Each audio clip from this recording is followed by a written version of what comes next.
ক'ত হেৰাই গ'ল প্ৰখ্যাত শিল্পী ৰমেন বৰুৱা বিগত মাহৰ 22 জুলাই দিনটোতে এই ঘৰখনৰ পৰা ওলাই যোৱা ৰমেন বৰুৱা আজিও উভতি নাহিল 23 দিনে কোনো সুসূত্ৰ নাই বিশিষ্ট সংগীত পৰিচালক ৰমেন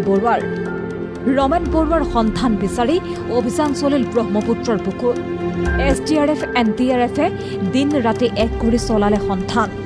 ক'ত হেৰাই গ'ল প্ৰখ্যাত শিল্পী ৰমেন বৰুৱা বিগত মাহৰ 22 জুলাই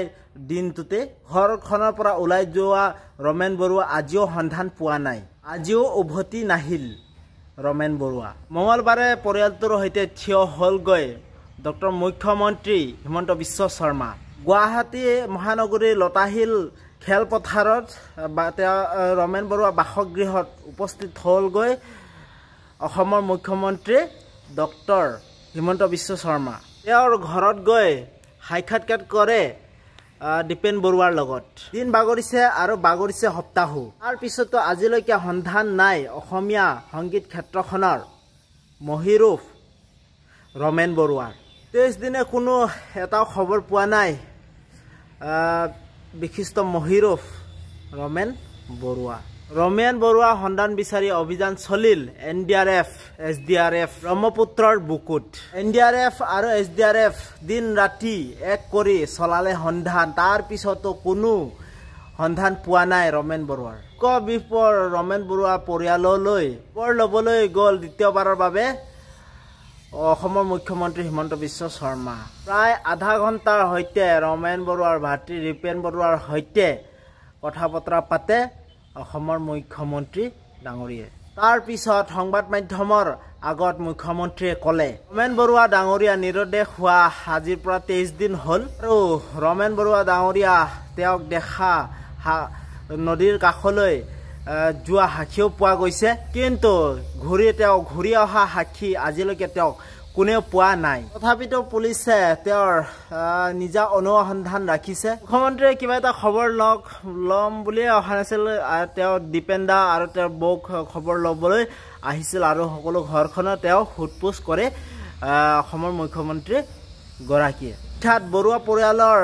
সাক্ষাৎ স্মৃতি কৰি আৰু কয় এনেদৰে লগতে মুখ্যমন্ত্ৰী গৰাকীয়ে ক'লে যদি পৰিয়ালৰ লোকৰ সদস্য থাকে এই ঐতিহ্য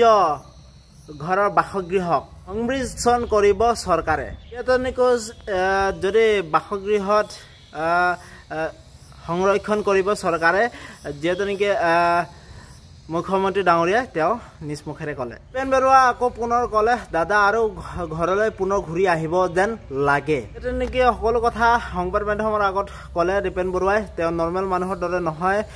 যিহেতু নেকি এজন নৰ্মেল মানুহ ব্ৰহ্মপুত্ৰত জঁপিয়াই দিয়াটো বহুত ডাঙৰ কথা যিহেতু নেকি অলৰেডি দীপেন বৰুৱাই ক'লে তেওঁ